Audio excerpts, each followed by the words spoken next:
Assalamualaikum warahmatullahi wabarakatuh. Perkenalkan, nama saya Lini Lestari, NIM 1801414660 dari Prodi PGSD 4B.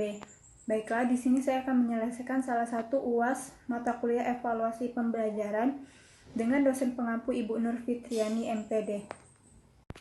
Saya akan membahas tentang analisis tes atau ulangan semester siswa dengan telah melakukan percobaan atau memberikan soal-soal kepada peserta didik dengan 10 pertanyaan pilihan ganda.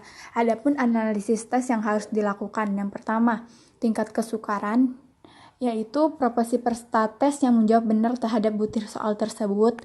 Yang kedua, daya beda butir soal, yaitu indeks yang menunjukkan tingkat kemampuan butir soal membedakan kelompok yang berprestasi tinggi atau kelompok atas dari kelompok yang berprestasi rendah atau kelompok bawah di antara para peserta tes.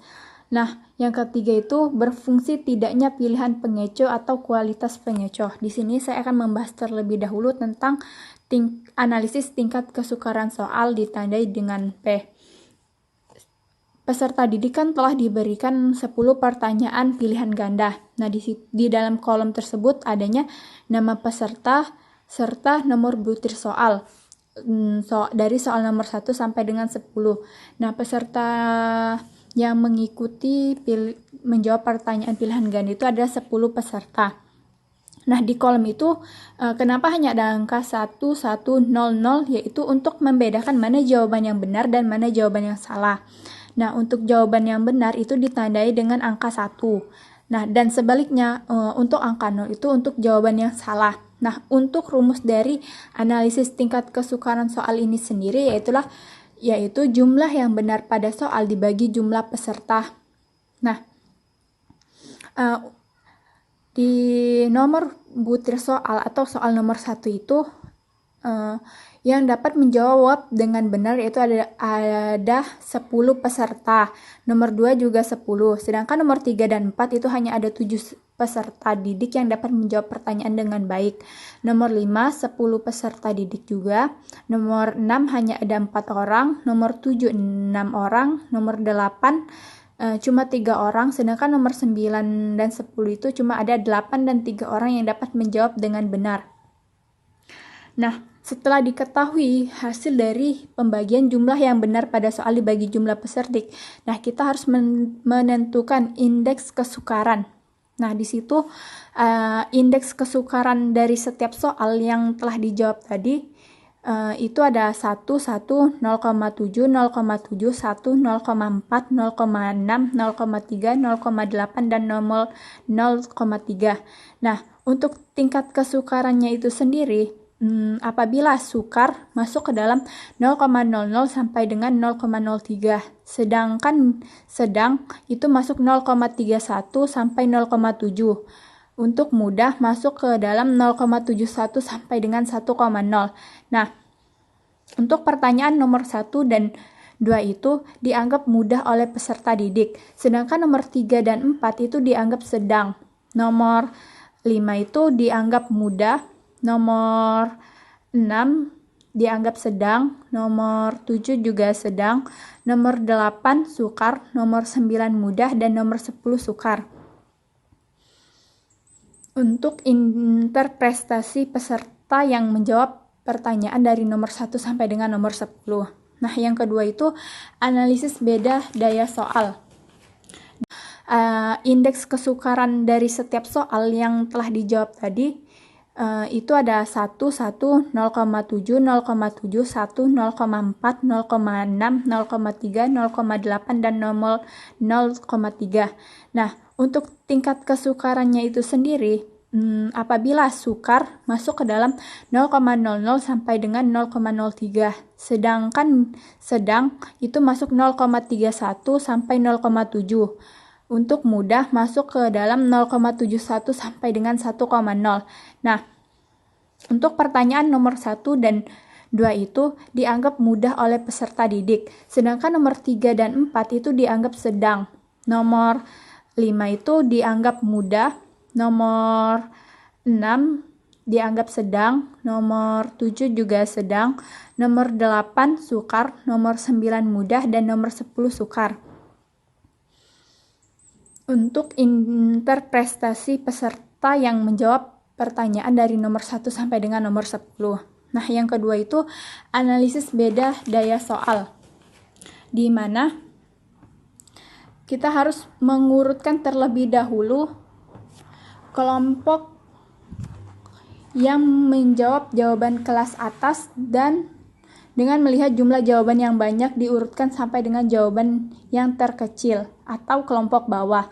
Adapun rumusnya yaitu BKA atau jawaban benar kelompok atas dibagi jumlah soal dikurang jawaban benar kelompok bawah atau BKB dibagi jumlah soal. Nah, bagaimana sih kita untuk mengetahui BKA dan BKB-nya? Nah, di sini saya telah memberikan warna untuk membedakan mana BKA dan mana BKB. Nah, untuk warna kuning itu sendiri atau BKA itu untuk yang kelompok atas, sedangkan yang warna merah itu untuk jawaban benar kelompok bawah.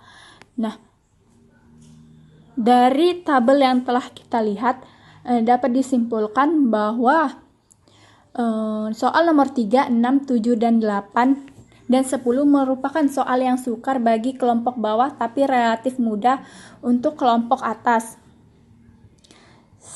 Sedangkan nomor 1, 2, dan 5 tidak menunjukkan perbedaan antar masing-masing kelompok. Tidak adanya analisis beda daya soal, di mana kita harus mengurutkan terlebih dahulu kelompok yang menjawab jawaban kelas atas dan dengan melihat jumlah jawaban yang banyak diurutkan sampai dengan jawaban yang terkecil atau kelompok bawah. Adapun rumusnya yaitu BKA atau jawaban benar kelompok atas dibagi jumlah soal dikurang jawaban benar kelompok bawah atau BKB dibagi jumlah soal. Nah, bagaimana sih kita untuk mengetahui BKA dan BKB-nya? Nah, di sini saya telah memberikan warna untuk membedakan mana BKA dan mana BKB. Nah, untuk warna kuning itu sendiri atau BKA itu untuk yang kelompok atas, sedangkan yang warna merah itu untuk jawaban benar kelompok bawah. Nah, dari tabel yang telah kita lihat dapat disimpulkan bahwa soal nomor 3, 6, 7, dan 8 dan 10 merupakan soal yang sukar bagi kelompok bawah tapi relatif mudah untuk kelompok atas. Sedangkan nomor 1, 2, dan 5 tidak menunjukkan perbedaan antar masing-masing kelompok. Tidak adanya perbedaan tingkat kesukaran pada soal nomor 1, 2, 5, dan 9 yang juga menunjukkan bahwa soal tidak dapat menunjukkan perbedaan antar kelompok. Sedangkan soal nomor 4 mempunyai indeks daya beda yang baik tetapi terbalik. Tanda negatif pada soal nomor 4 menunjukkan bahwa peserta tes yang kemampuannya tinggi tidak dapat menjawab soal dengan benar, tetapi peserta tes yang kemampuannya rendah menjawab dengan benar. Dari data di atas menunjukkan bahwa soal nomor 4 merupakan soal yang tidak baik. Data menunjukkan bahwa soal nomor 2, 3, 4, 6, 7, dan 8 merupakan soal yang baik ditinjau dari daya pembedanya. Nah, yang ketiga itu adalah analisis kualitas pengecoh soal, di mana di sini telah diberi soal nomor 1, 2, 3, 4 sampai dengan 10.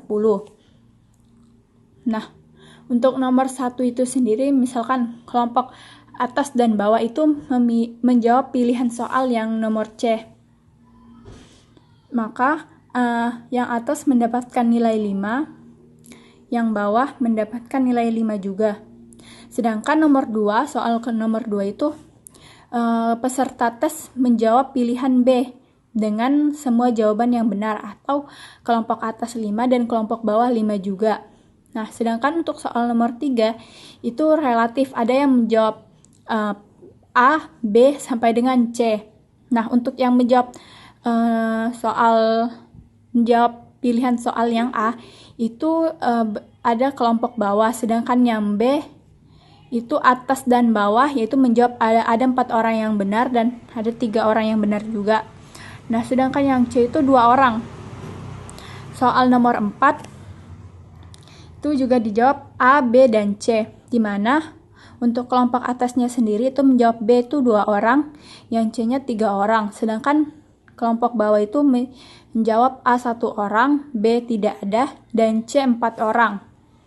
Sedangkan nomor 5, untuk kelompok atas dan kelompok bawah sama-sama memilih jawaban nomor A dengan kelompok atas 5 orang dan kelompok bawah 5 orang juga.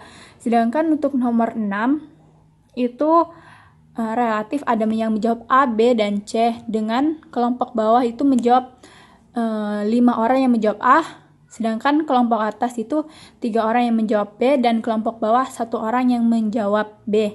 Sedangkan yang C itu ada kelompok atas 2 orang. Nah, untuk soal nomor 7 itu juga ada yang menjawab A, B, dan C.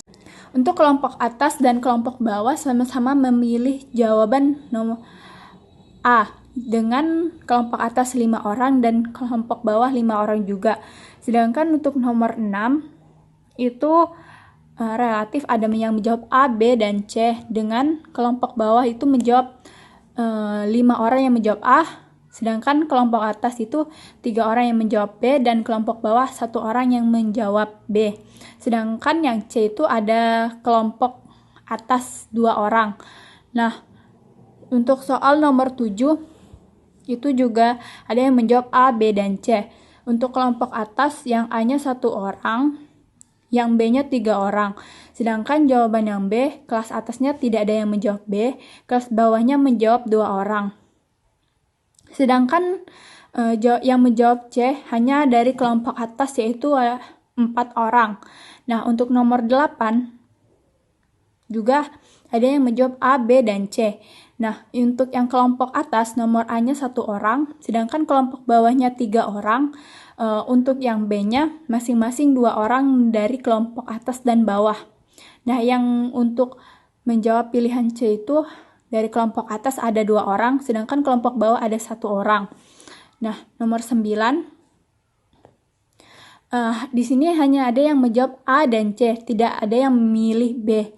Untuk kelompok atas yaitu ada 4 orang yang menjawab A, sedangkan kelompok bawah ada 4 orang juga, dan C-nya pun sama, yaitu masing-masing 1 orang yang menjawab C. Nah, nomor 10,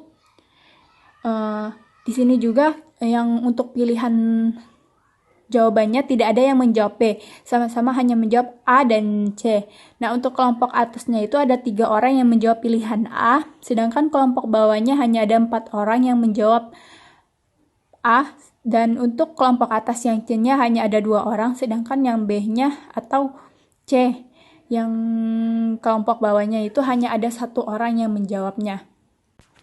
Nah, di sini dapat saya simpulkan bahwa soal nomor 1, 2, dan nomor 5 dapat dikatakan baik karena banyak peserta didik yang memilih kunci jawabannya. Sedangkan soal nomor 4 dikatakan kurang baik karena perhitungan DP-nya menunjukkan angka negatif. Hal ini dikarenakan jumlah kelompok bawah yang memilih kunci jawaban ternyata lebih banyak dari kelompok atas. Sedangkan soal nomor 3, 6, dan 7 dapat dikatakan soal yang baik karena dapat membedakan peserta didik yang pandai dan tidak pandai. Selanjutnya, soal nomor 8 dikatakan cukup baik karena banyak peserta didik di